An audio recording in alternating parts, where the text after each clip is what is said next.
là nó có hai tiền. Bây giờ nhớ học có lưu xia, tôi chỉ mất cô lại nó.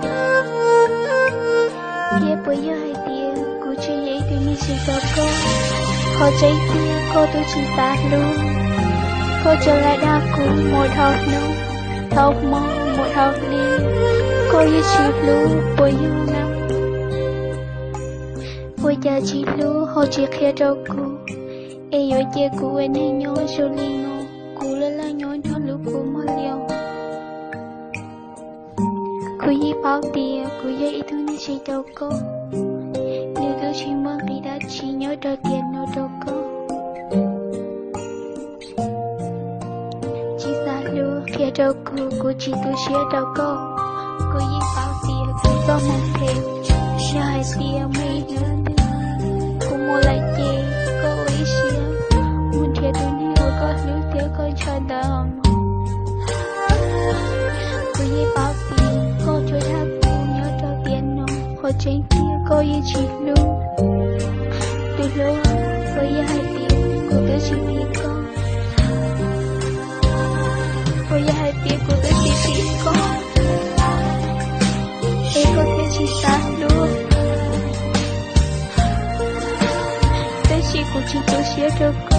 Cô kia có yêu anh ta lên mà cho cô chỉ tôi xia.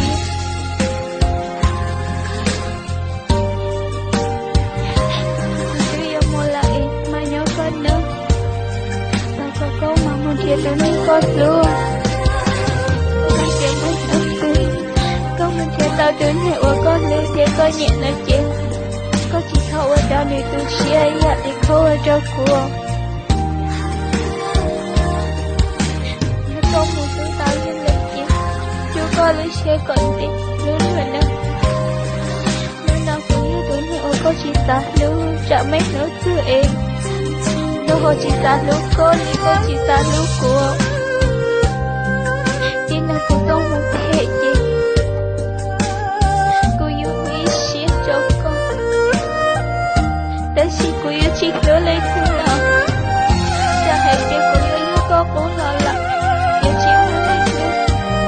Lời cô yêu chỉ nhớ lấy thư là tiếc. Chả hãy để cô yêu chỉ phải dạy đâu con. Em nói yêu sư lý chỉ mua là người đã chỉ. Là cô chỉ tôi xia. Thảo có mỗi có lưu ní cỡ rồi rồi.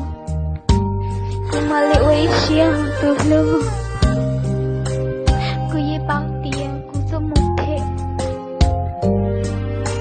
Thảo không có có lưu ní. Cỡ rồi nó. Nhưng mấy nữa tư có nào hết tiền. Cô thưa lại nó chê. Thảo có không vô lỗ chơi thương cô chia. Chỉ hai tiền cô chỉ tư. Còn mãi nó có mong.